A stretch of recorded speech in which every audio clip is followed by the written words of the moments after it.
I have two bulldogs named Ben and Jerry. They're brothers and I thought it was clever to give them the names, only to find out later that I wasn't all that original.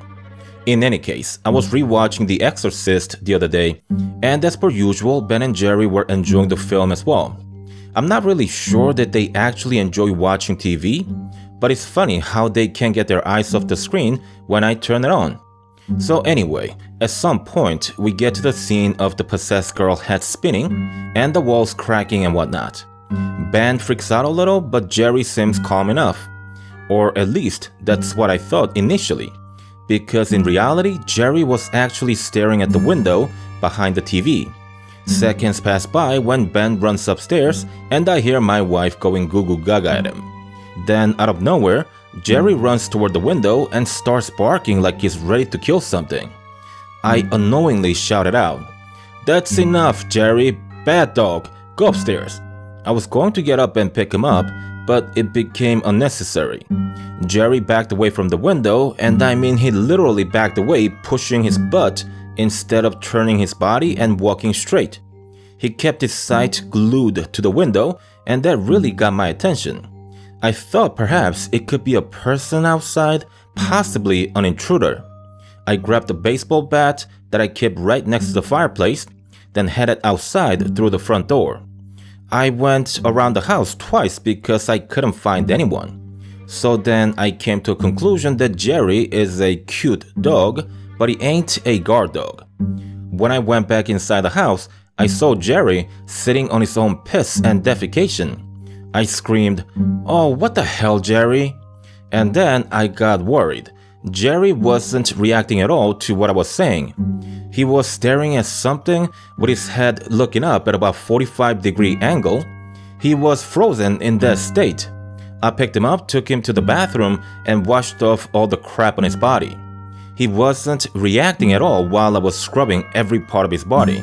He normally hates taking baths. I had never seen him like that. After the bath, he didn't shake his body to get rid of the excess moisture as he normally does. He was still out of it. I didn't know what else to do, so I took him upstairs and had him sleep next to me that night. I figured I'd take him to the vet the next morning. I woke up at 9 a.m. the next day. It was a Saturday and I wanted to squeeze in a couple of hours of extra sleep. I went downstairs after washing up and Jerry looked to have come back to himself. I was going to take him out for a walk and thus I called for my wife so we could go together.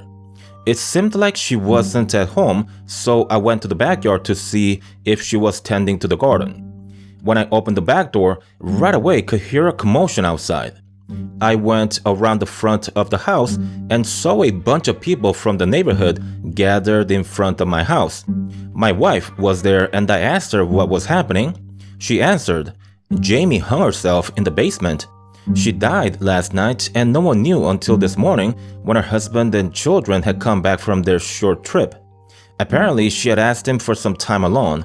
She's been going through some things and it looks like she's planned for this for some time. Jamie was our neighbor, and the truth is, no one liked her because she was rude and really just a mean woman. I had no idea she had psychological issues, but I suppose we never know what happens behind closed doors. I walked away since my wife was still busy talking to the others and headed back home to take Ben and Jerry out for a walk. That's when it hit me. Could she have died around the time Jerry was freaking out? It was ridiculous in a way, but it also made too much sense. If you believe in ghosts, then it makes perfect sense. But if you're not one of those people, then what happened the previous night is all but a coincidence. I'm not sure what it was, but I can tell you with confidence that I had never seen Jerry act that way before. That was the only time that freaked out on that fateful night. Jerry's been fine ever since, and all's been good in the house. I guess there's no point in speculation, but I still find the happening of that night really creepy.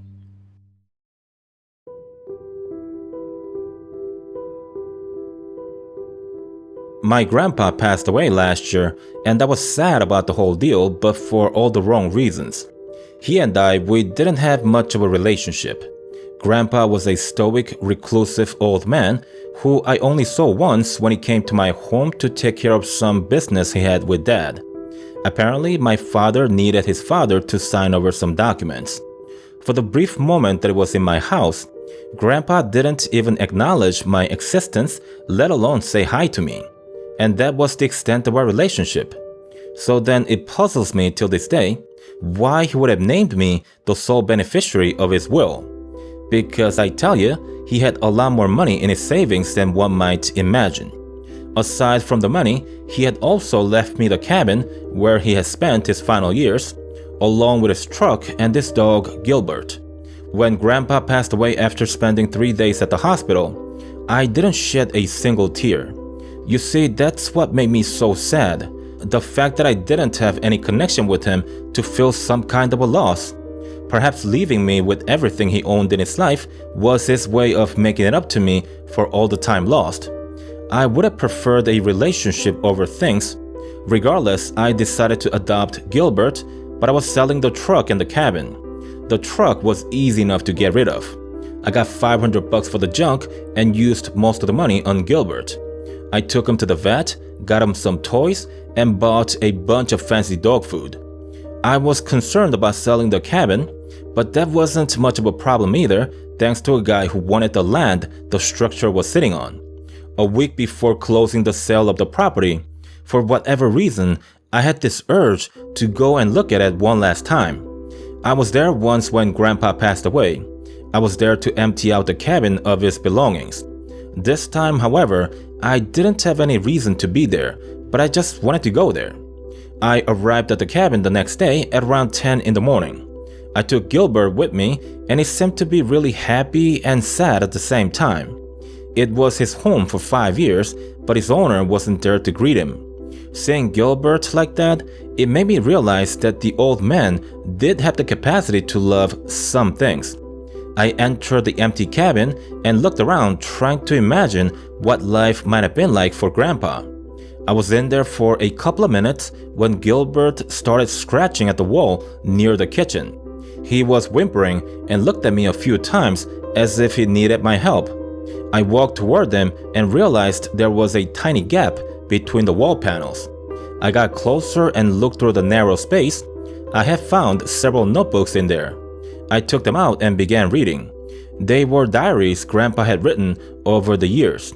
As for the contents of the diary, I'll have to give you a condensed version of it.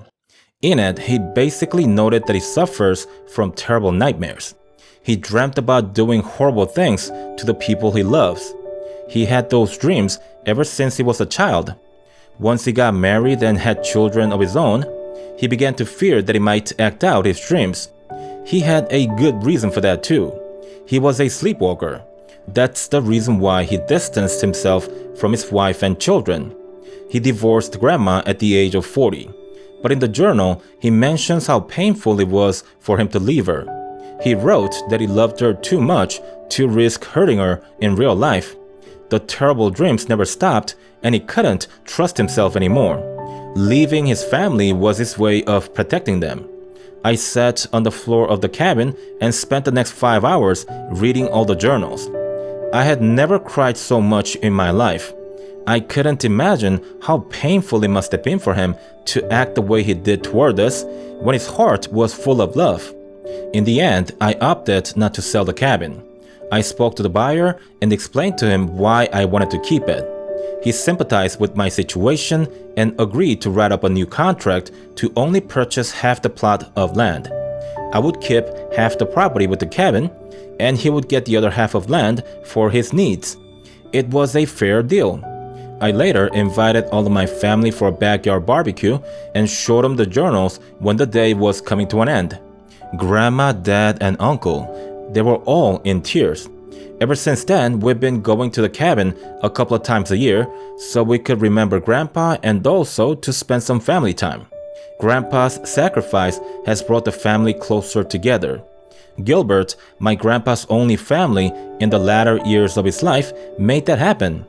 His best friend made it possible for us to learn the truth and to appreciate Grandpa for who he really was. I wish I could have gotten to know the man. I hope he at least knows we all love him.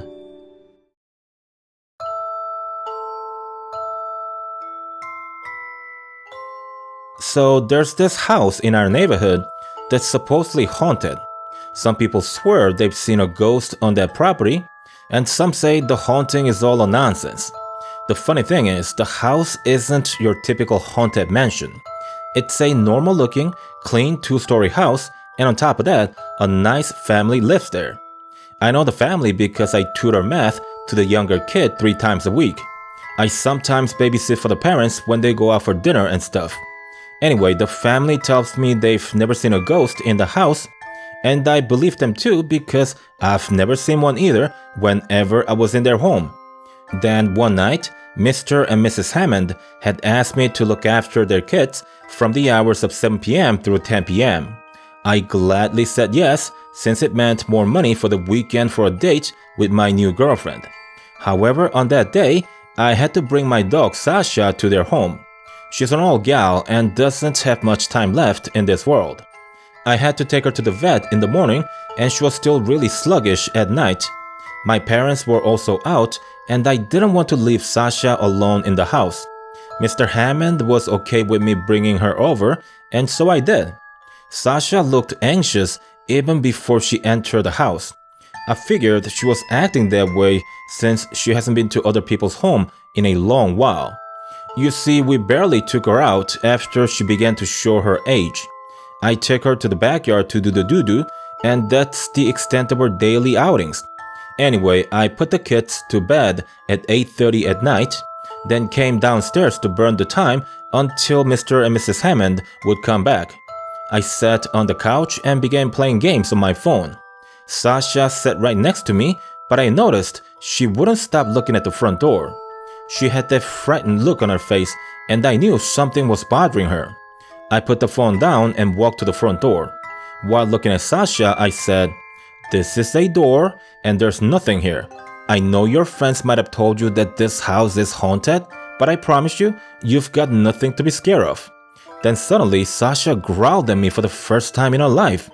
That's why I knew she wasn't growling at me, but at something else that was near me.